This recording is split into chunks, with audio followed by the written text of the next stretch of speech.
No one has the authority to take somebody else's life. A frustrated New Orleans detective, Winston Harbin, says he knows of several people who have information pertaining to this case.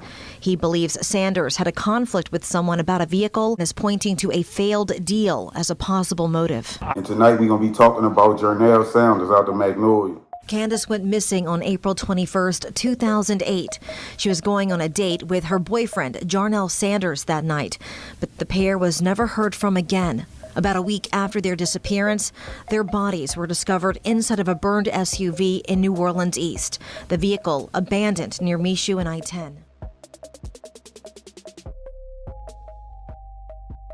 So picture this, on the old side of the Magnolia, where paint peel off the bricks like memories that never left, that's where Jarnell Sanders, aka Joint, first stamped his name. The streets ain't had to ask who his people was. The Sanders family been running through them streets since before Joint could spell respect. That bloodline was heavy with history, and the city felt like a heartbeat under the pavement. Jarnell came up wild, no silver spoon. It's a cold one with his name on it. He learned early that the streets don't hand out diplomas, only lessons written in bloodshed and murder with heat from the police. That boy was feared before he could grow a beard. When he walked through the cold yard, even the corners turned quiet. Some say he had a temper like a lit fuse on a short stick of dynamite. Short, loud, and guaranteed to make the block remember. But behind all that was a name that carried weight. OG Stepper, John's uncle. Stepper was one of them real ones, a legend in the streets who played the game how it go. That boy was wrongfully convicted. He took that life sentence like it was just another bid. But Stepper ain't no rat. He gave that life sentence back like it was bad credit and walked free. Whole city celebrated that comeback like Mardi Gras came early. That boy Joint was cut from the same cloth, just younger and more dangerous. Quick temper, yeah,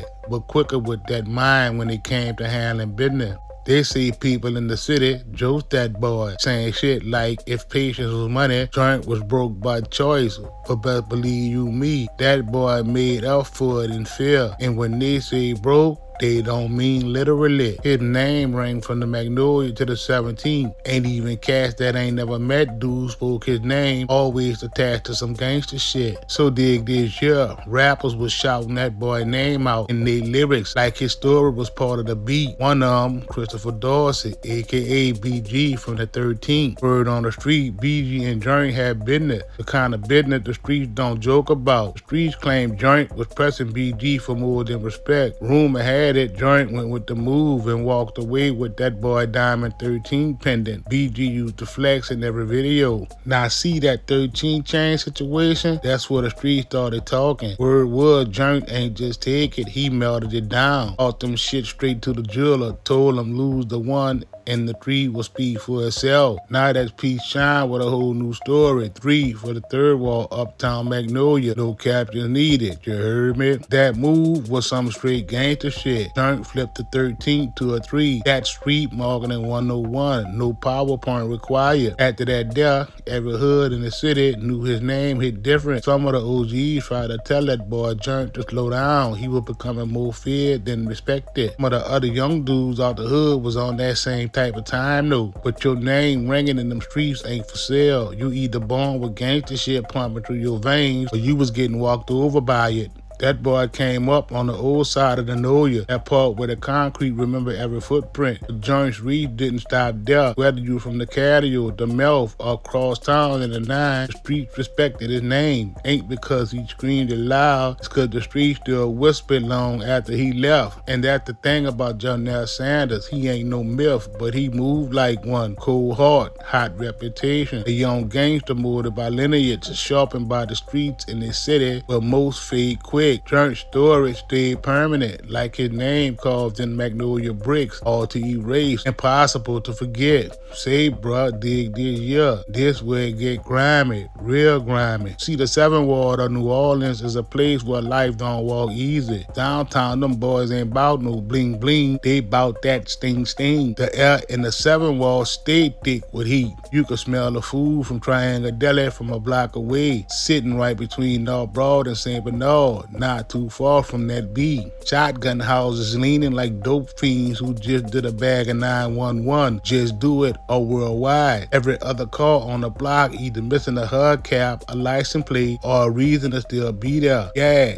this that part of the city where hope keep one eye open and sleep with its back up against the wall. Nighttime, man, that's when the seven walls start talking. Sirens singing lullabies, stray dogs bark warnings, and them street lights flicker like they too scared to stay on. Out here, violence ain't no special occasion. It's the background music for steppers, hustlers, and scammers, like bass in a trap beat. Always there, always bumping. So dig this year, on one of them side streets sat Tim Auto Body and Paint, a little shop that was known for doing number jobs. On paper, it was legit. People bring their whips in, Tim fix them up, send them out clean. But anybody from the block could tell you if the price too good, something ain't right. Timothy Webb, the man behind the shop, played it smooth. Always had that easy smile, that kind of dude that shake your hand but never let you see what's in the other one. That boy was fixing cars by day and tagging stolen shits by night. You could call it entrepreneurship or just call it crime with better marketing. In early 2008, Joint was 22 and hungry for something clean to roll in. That boy dropped 10 racks on a vet from Tim. 10 bands, small change if you in them streets, but dangerous money if you plotting. The whole Uptown thought it was weird that Joint would be copping a number job from a shop in the 7 Wall. And just like that broad that ghosted you in the hotel room, that boy Joint waited and waited and waited, but the whip never came. Every week Tim had a new story. Shipment delayed, wrong parts. Give me till Friday, bruh. Check this year out. We gonna just say that Friday never came. Joint tried patience, but patience don't get shit done. So he did what any dude from the streets would do. He went to see that boy face to face. On April 21st, 2008, Joint pulled up to that shop with his girl. She was 24 at the time and loyal to the bone. It wasn't going for talk no more. They came for answers. That afternoon, the sun was hanging low, hitting them car panels just right, shining like the flakes in a brick of raw coke. Them shits was like sin in daylight. Inside, compressors hissing, paint guns spitting, radio low, playing blues on FM 98. But the vibe, shady. You could feel the tension stretching like rubber about to snap. Tim was there, but so was his partner Chuck, the muscle, the kind of dude who ain't need to talk loud to make a point. When the words started flying, the tempers got heated. Word on the streets was that boy Tim was pooped out, or Joint was coming to kill him. So he called his partner Chuck. That boy Joint wasn't playing either. He wanted his whip or the cash. Tim started talking in circles like a shiesty preacher begging for tithes and offerings. Then Chuck stepped in and the switch flipped. Next thing you know, that iron flash, shots fired. Joint hit the floor before the words even stopped going back and forth. Just like that there, one man's dream turned into blood on the shop floor. And his girl, wrong place, wrong time, wrong people to trust. 2 live guns in seconds. New Orleans ain't blinked. The city done seen worse. But this one right here cut deep.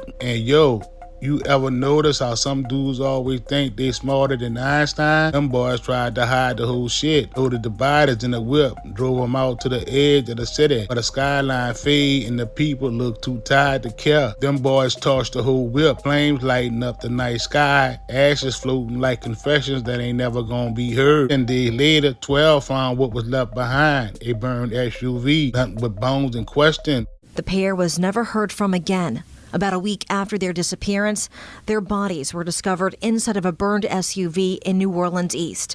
The vehicle abandoned near Michoud and I-10. New Orleans been quiet, but the 7 Ward, the old people started whispering. Some said Tim's shop shut down early that night. Others said Chuck was gone missing for 2 days. But the streets don't snitch, it just remembers. Years roll by, in that case sat cold. File collecting dust like them Levi 501s that nobody wear no more. 12 gave up. The block moved on until 2013 when a whole different storm hit. By that year, the old murder file was colder than the mortician's handshake. Nobody talking, no lead moving. But see, fate got a funny way of spinning the block when you least expect it. How the city thought them ghosts was laid to rest, the feds was digging somewhere else. A case about an armored truck driver gunned down mid-route. Money gone, suspect vanished, like you did that one night stand when she said she was pregnant. Now that's when on the Fed's radar caught a blip. Name popped up. That sounded real familiar. Timothy Webb, and right behind that boy, Chuck. Yeah, the same Chuck from the murders. It's the same duo that used to move them stolen whips back in the day. That's when detectives started connecting dots like they finally found Wi-Fi. One thing about time, it don't erase dirt. It just bury it shallow. Dig long enough, you gonna open Pandora's box. When them investigators line up stories, witnesses, scraps, and chatter from the streets, it was clear. The 2008 double murder had them boys' fingerprints all over it. Not literal prints, but the secret signature you can't scrub off. That thing you know, both of them boys get snatched up, charged for second-degree murder. The hood buzzing, life sentence hanging over their heads. For once, justice looked like it might actually clock in for work. But Tim, that boy ain't built for life behind no bars. Dude started singing faster than the birds at sunrise. By 2019, he got a deal, the kind that make you hate lawyers and shake your head at how low a man will go to save his own ass. He flipped on that boy Chuck, traded loyalty for leniency, through for time. He stood in front of district attorney Leon Canizero, sweating through that cheap suit and spilled it all. Said he was there when Jarnell got popped inside the shop. Said his girl got murked outside. Said he helped load the bodies, watch the fire burn. He ain't pulled the trigger, but he damn sure did held the lighter that lit the fire. And that's the thing, the streets don't forget who did what, even when the system played favorites. Tim walked into that courtroom like he still had something left to lose. But when the DA offered him 20 instead of life, that boy jumped like somebody who had just won a lottery. 20 years for 2 lives. That's a sale so disrespectful, it should come with a coupon code. That's the law. Dirty when it wanna be, blind when it don't feel like looking. By the time 2023 rolled around, Tim stood in Orleans Parish Criminal Court facing the families of Jarnell Sanders and his girl. The courtroom was tense, not loud, just tense. You can even hear the benches creak when the people shifted their bodies. You can feel the silence. It hit harder than the judge's gavel. Some families didn't yell, didn't curse, they just stared, long, tired, empty stares. The kind of look that say you can't repay what you stole. When the judge handed down that 20-year sentence, the air barely moved. Tim nodded like he accepted it, but you could see in his eyes the man wasn't sorry, just caught. Chuck, he wasn't there no more, locked up for another case. His name already buried under a mountain of indictments. Ain't no honor amongst thieves, just shared funerals and separate prison cells. See, the 7 wall don't do closure, it just keep memories like trophies, sitting on cracked pavement and bent street signs. And that's the real truth out here. Every hustle got an expiration date. You either cash out or burn out. Say, bruh, everybody know the streets of the NO don't love, they just lease. And when that lease up, you get evicted real quick.